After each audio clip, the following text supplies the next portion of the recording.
다우지수가 막판에 반등을 성공시켰습니다. 그러면서 전체적으로 긴장감을 조금 누그러뜨리는 그런 형태의 모습으로 시장이 마감이 됐네요. 나스닥도 1%대 상승을 보여주면서 대체적으로 장 마감, 즉 후반부에 굉장히 강한 흐름으로 진행이 된 것 같습니다. 시종일관 하락세를 보이고 있었던 다우지수가 막판에 강하게 반등한 이유 어떤 것들인지 좀 알아보도록 할 거고요. 워렌 버핏의 이야기 그리고 연준의 개입 이러한 내용들 다 같이 알아보도록 하겠습니다. 5월 달에는 주가가 하락한다. 그래서 주식을 팔고 떠나야 한다. 이런 이야기들 혹시 들어보셨나요? 네, 5월 하락설이라는 이야기. 이것이 진짜인가 아니면 그냥 낭설인가 여기에 대한 이야기들이 분분하고 있습니다. 5월 첫 번째 거래일에 1900선이 무너지면서 불안한 그런 마음들이 생기기 시작했는데요. 자, 5월 하락설 어떻게 바라봐야 되는지 여기에 대해서 알아보도록 하겠습니다. 개인들이 사상 최대 매수 규모를 나타냈습니다. 1조 7천억이라는 기록적인 매수를 하게 됐는데요. 스톡 사피엔스라는 새로운 신조어가 등장할 정도입니다. 주식 없이는 못 살아. 네, 이런 상황들인데, 자, 개인 투자자들이 주식시장에 많이 들어왔다는 것은 긍정적인 이야기로 풀이할 수는 있습니다. 그렇지만 여기에도 조심해야 될 이야기들이 있다라고 하는데 어떠한 것들인지 알아보도록 하겠습니다.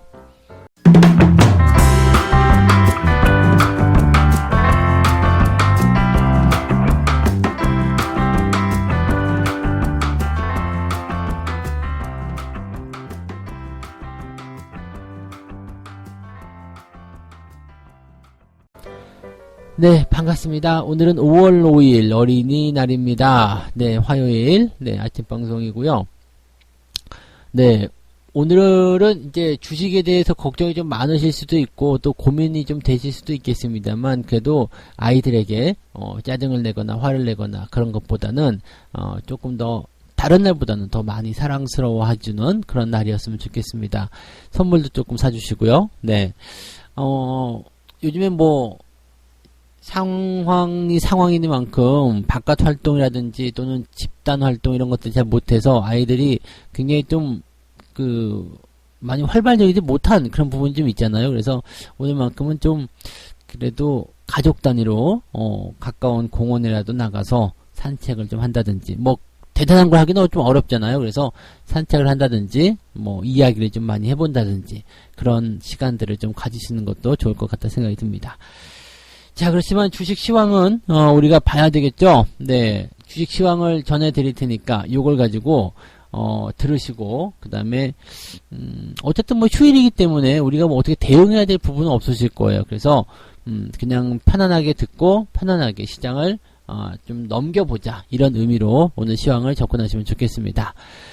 자, 오늘은 다우지수 먼저 좀 살펴볼게요. 다우지수가 막판에 강하게 상승을 하게 되면서 0.1%대 결국은 상승 마감, 플러스 마감이 됐습니다. 이게 장 초반에는 제법 많이 하락을 했었거든요. 그래서 이것도 하락 출발이 나오는 부분들이 3일 연속 하락? 이 정도면은 굉장히 좀 충격적일 텐데 라는 생각을 잠깐 했었거든요. 그리고 하락 기조를 계속 유지했었는데 장 막판에 쭉 치고 올라가면서 플러스권으로 마무리가 됐고요. 나스닥 같은 경우는 일찌감치 플러스로 마무리가 됐어요. 그래서 일찌감치 플러스로 올라오면서 장중에 한번 흔들리는 모습도 있었지만 역시 마지막에 강하게 상승을 시켜주는 그런 모습이 좀 나타났습니다. 장 초반에 시장이 불안했었던 이유는 당연히 중국과의 갈등이 가장 큰 문제였겠죠. 경제지표들도 조금 좋지 않게 나왔습니다만은 경제지표가 문제가 될 게 없다. 왜냐하면 사실 경제지표에 대한 것들은 대부분 우리가 다 알고 있는 것들이고 시장에 이미 반영이 된 부분들이기 때문에 여기에서 걱정스러워할 내용은 없었을 거예요. 3월에 공장제 수주 실적이 10% 급감했다 이렇게 나왔는데 전문가 예상치보다도 나쁘게 나왔습니다. 그렇다고 해서 이것이 시장을 끌어내리거나 폭락시키거나 이렇게 됐을 거라고는 믿지 않죠. 네, 그런 것보다는 일단 미중 간의 갈등 이런 것들이 얼마만큼 고조될 것인가 여기에 대해서 궁금증이 좀 나왔을 겁니다. 일단 중국의 반응이 가장 궁금했을 거예요. 지금 보시면 트럼프 대통령 같은 경우도 중국이 책임을 져야 한다라는 보고서를 곧 내놓을 것이다 이런 이야기를 좀 했고요. 그 다음에 이번에 마이크 폼페이오 국무장관이 네, 이 중국의 어떤 그런 뭐라 그럴까요? 책임, 거기에 대한 아주 강력하고 거대한 증거가 있다. 이러한 이야기를 좀 해버립니다. 그래서 지금 현재 시점이 중국으로 완전히 몰아버리는 그런 형태로 미국의 행정부가 다 집중이 되는 상황이거든요. 그러니까 이런 상황이 됐을 때는 지금 보면 모든 세계 이목이 거기에 주목이 되어 있는 상태거든요. 과연 어떻게 될 것인가. 근데 여기에 대해서 이제 중국이 예상했던 반응이 나왔죠. 폼페이오 장관은 제정신이 아니다. 네, 거세게 반발하고 있다라고 합니다. 그러면서 미국과 중국이 이제 약간의 갈등 기조로 이제 치닫을 것이다. 뭐 이런 불안감이 나타났다고 합니다. 근데 뭐 당연한 반응 아닐까요? 중국의 이런 반응. 그래, 내가 책임질게. 내가 잘못했어. 너희들에게 얼마로 주면 될까? 얼마야? 얼마면 돼? 이런 식으로 중국이 나올 리는 절대 없다고 말씀드렸죠. 네, 당연한 얘기죠. 뭐 그냥 투닥투닥 하면서 누가 잘못했든지 간에 누가 싸움을 했어요. 그렇다고 하더라도 그 잘못을 한 놈도 할 말이 있는 거죠. 네. 그러니까 다 그런 내용들을 보셔야 됩니다. 그래서 이걸 인정하고 들어갈 수가 없는 게, 뭐, 기존에도 말씀을 드렸지만, 여기에서 이것을 인정하고 들어가는 순간 전 세계를 상대로 중국이 다 돈을 물어줘야 되는, 손해배상을 해줘야 되는 상황입니다. 이거는 절대로 있을 수 없는 상황이 될 거예요. 그래서 중국이 당연히 반발하게 되는 거고, 여기에 대해서 이제 긴장, 고조감, 이런 것들이 나타날 수도 있겠는데, 이 긴장 고조감 같은 경우는 서로 이제 관세 전쟁이 또 일어난다거나 뭔가 이제 충돌이 크게 일어나는 부분이 되겠죠. 이 부분에 대해서는 스티브 무누신 재무장관이 이런 얘기를 합니다. 중국이 무역 합의를 이행할 것이다. 다만 이제 합의를 이행하지 않으면 심각한 결과가 나올 것이다. 뭐 이런 얘기가 나왔다는 거죠. 그러니까 그 이야기들은 기존의 협의 내용이에요. 1차 무역 협상에서 도장을 찍고 그 다음에 2차 협상을 남겨둔 이유가, 일단 1차 협상에서 도장을 찍고 중국이 미국의 농산물을 얼마만큼 많이 사줄 것인가, 그 이행 여부를 지켜보고 그 다음에 2차 협상을 성공적으로 끌고 나갈 것인지 보겠다. 2차 협상은 중국의 목줄을 쥐고 있는 첨단 기술, 지적 재산권과 관련된 내용이란 말이에요. 그러니까 그것을 이제 협박 도구로 남겨놓고 무역에 대한 부분만 도장을 일단 찍은 거거든요. 근데 사실 중국이 원하는 것도 그거죠. 아직 끝나지 않았다. 그런 이야기가 되는 거죠. 그러니까 지적재산권에 대해서 로열티를 지불할 만한 그런 내용도 없고, 일단은 농산물에 대한 부분 제기해 놓고 일단은 상황을 지켜보자, 이런 거였거든요. 그래서 지금 이 내용들은 계속 진행이 되고 있었던 부분이고, 지금 미국이 중국의 책임론을 운운하면서 나타났을 때 이것에 발끈해가지고 무역 합의고 나발이고 다 필요 없어, 끝내자, 이렇게 얘기가 나오지는 않을 것이다, 이런 얘기를 하는 거죠. 그래서 미중 간의 무역 갈등 또는 새로운 갈등 고조가 일어날 수도 있겠지만은 이것이 최악의 상황으로 가진 않을 것이다, 이렇게 이야기를 하고 있는 부분입니다. 그러니까 뭐 이런 상태라면 선택지는 또다시 좁혀지는 거 아니겠습니까? 중국이 무역적인 부분에서 농산물 조금 더 사줄게, 이렇게 끝나지 않겠느냐, 이렇게 분석이 좀 되는 내용인 것 같습니다. 여기에다가 이제 버크셔 해서웨이 주주총회가 있었죠. 이 부분도 장 초반에는 부담을 주는 요소로 작용이 좀 됐습니다. 아메리칸, 델타, 사우스웨스트, 유나이티드, 이게 전부 다 항공사거든요. 이 버크셔에서는 이 4대 항공사 주식을 전량 매도했다. 사실은 이제 항공사 주식을 갖고 있는 것도 조금은 부담스럽겠죠.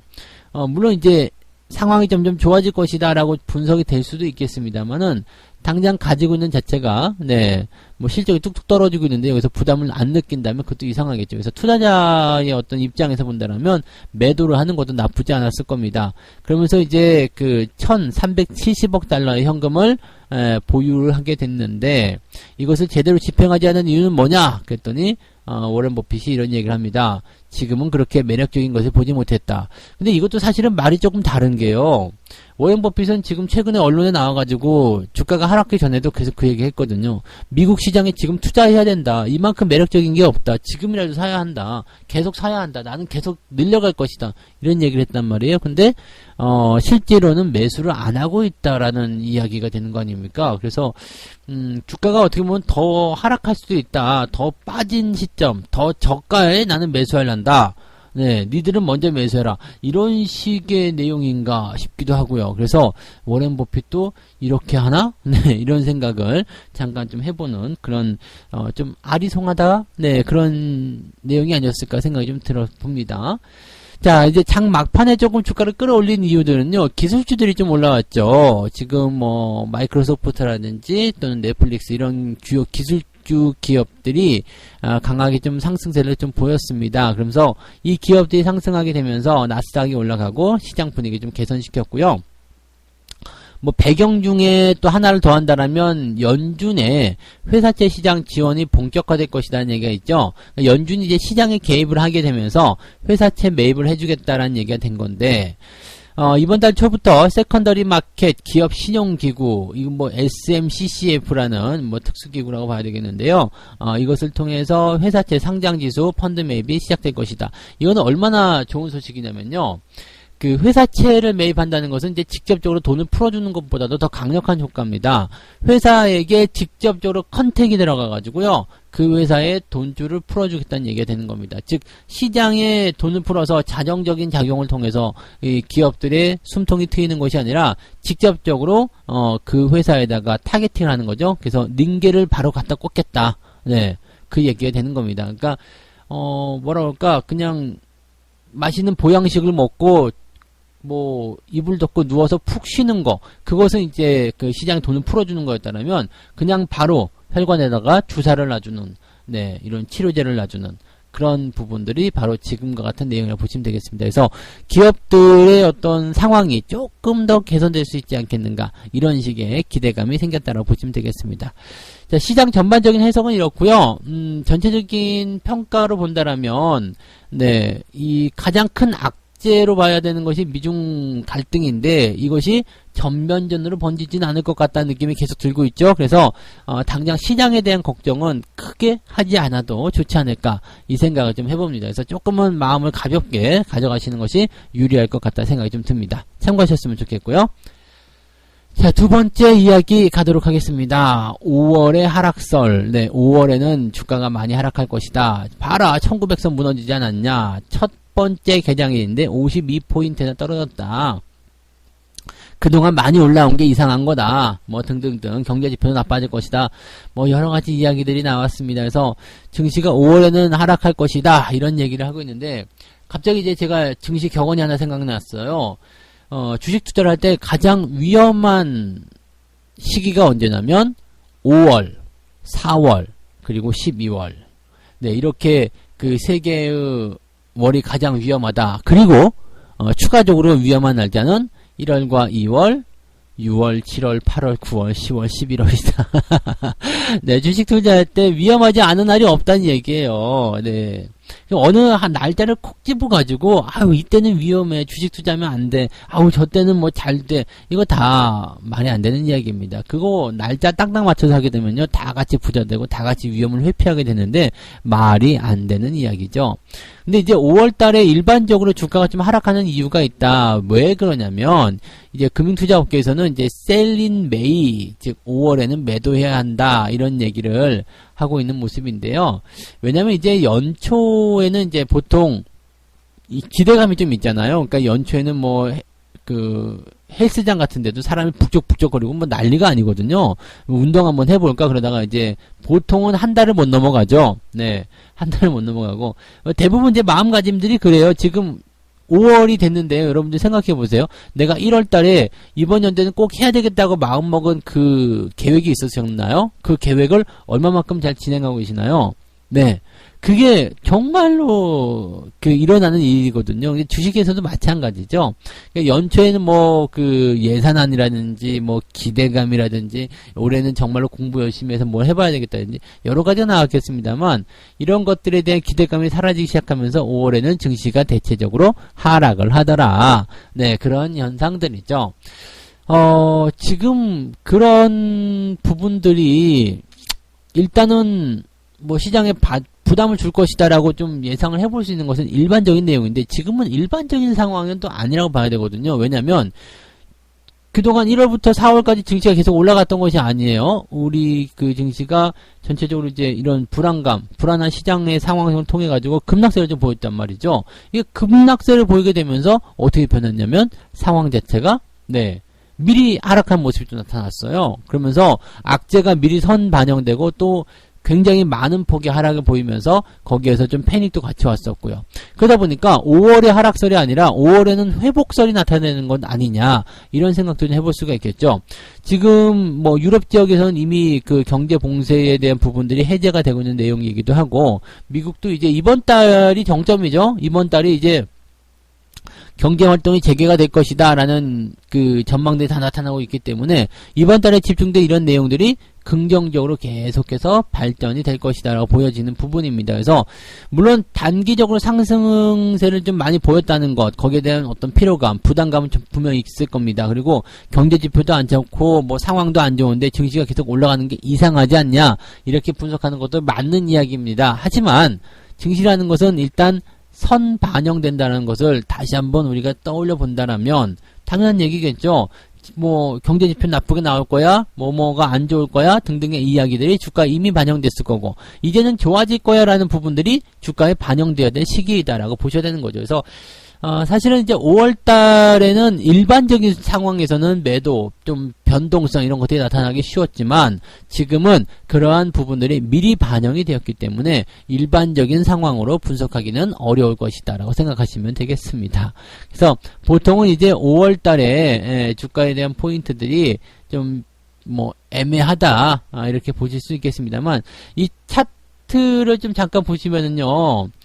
연도별로 봤을 때, 꼭 5월 달에 주가가 나빴다라고 보기도 좀 어렵지 않습니까? 그냥 반반이잖아요. 지금 후라이드만 치킨반인데, 오를 때도 있고 내릴 때도 있었는데, 여기다 대고서 5월에 조정을 받을 것이다, 안 받을 것이다, 이렇게 생각하시기는 또 조금 아니지 않겠나. 20년 동안, 이 추이를 좀 보니까, 하나, 둘, 셋, 넷, 다섯, 여섯, 일곱, 여덟, 아홉, 열, 20년 동안, 10년간은 상승했고 10년간은 하락했네요. 그러면은 이걸 가지고서 조정이 일반적이다 아니다 이렇게 보기도 어려운 거 아니겠습니까? 그래서 그냥 그러한 썰이다 라고만 생각하시는 것이 유리할 것 같습니다.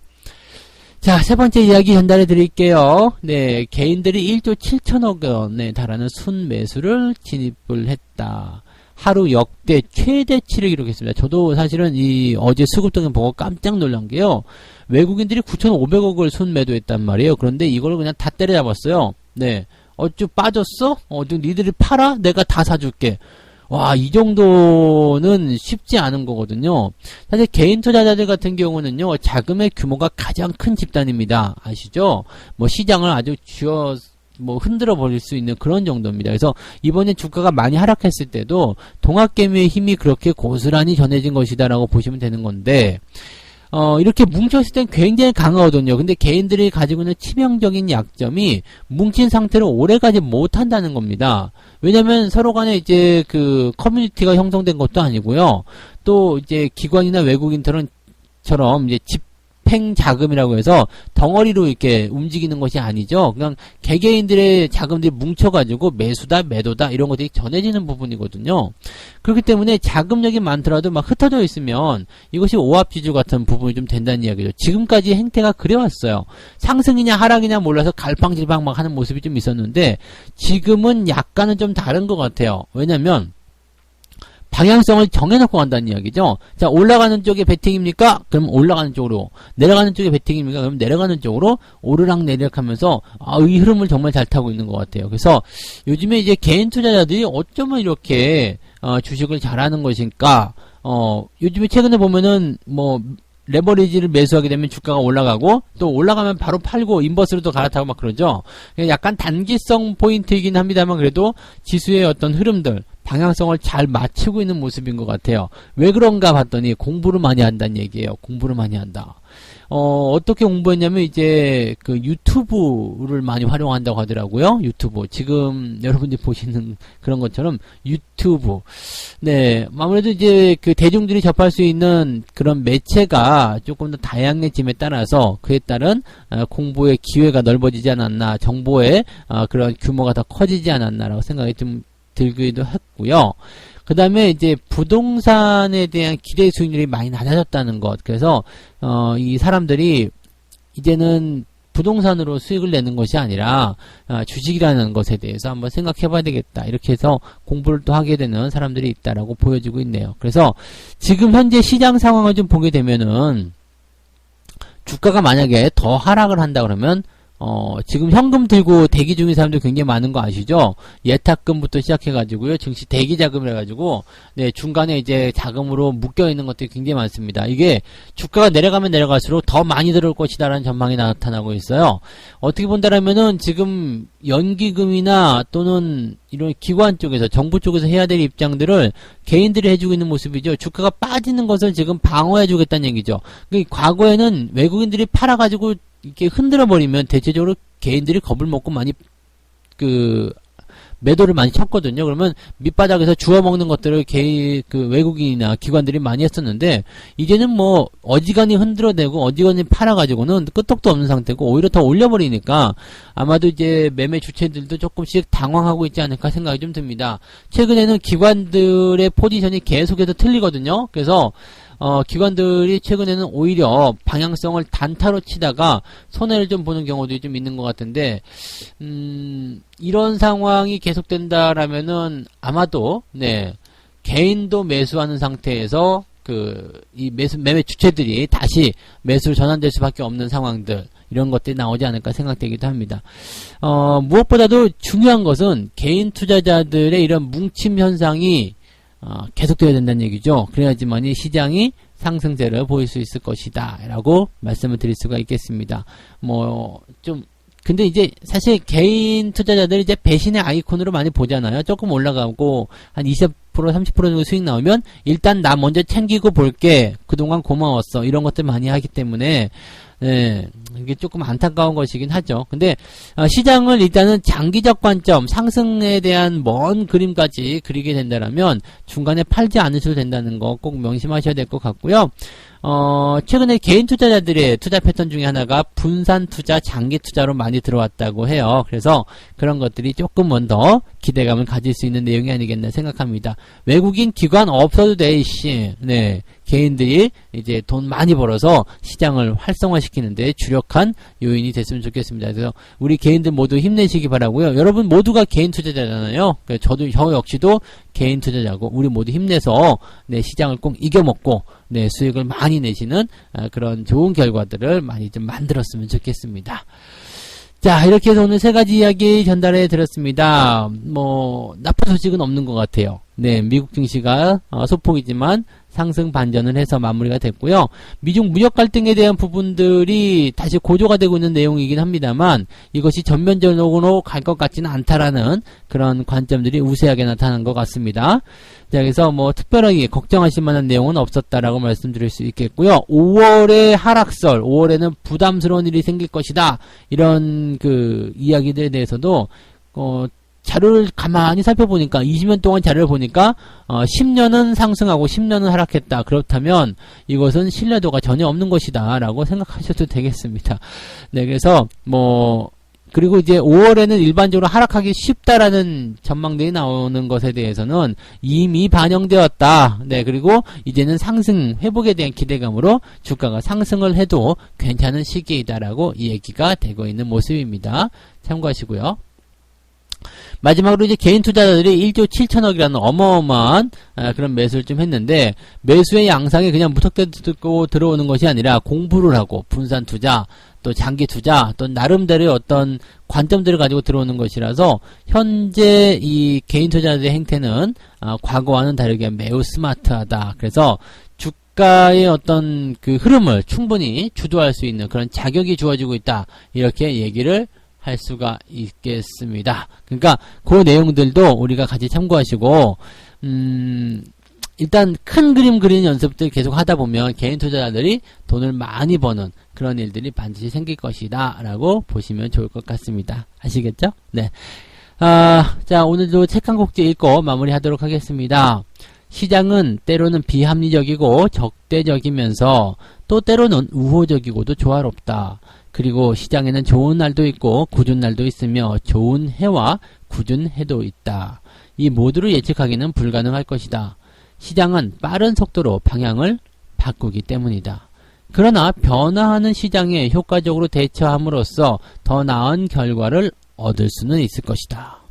변화하는 시장에 효과적으로 대처하라. 이것이 중요한 거죠. 예측을 한다거나 또는 뭐 어떠한 부분들을 콕 집어서 이렇게 된다 저렇게 된다 장담할 수는 없는 내용이죠. 하지만 그 흐름들이 변화하는 그 과정 속에 내가 들어가 있다라면 대응을 잘 함으로 인해서 네, 효과적인 결과를 얻어낼 수 있다. 이런 얘기가 되겠습니다. 그래서 주식은 예측이 아니라 대응이다. 이 얘기 늘 해드리고 있는데 거기에 대한 내용이었다라고 보시면 되겠습니다. 자, 오늘 여기까지 전달해 드릴게요. 휴일날도 시황방송 듣느라고 대단히 고생들 많으셨고요. 네, 오늘만큼은 주식이 있고요. 편안하게 아이와 함께 또 가족과 함께 즐거운 시간을 꼭 한번 보내시기 바랍니다. 자, 오늘 여기까지 이야기하고요. 네, 다음 시간에 다시 오도록 하겠습니다. 고맙습니다.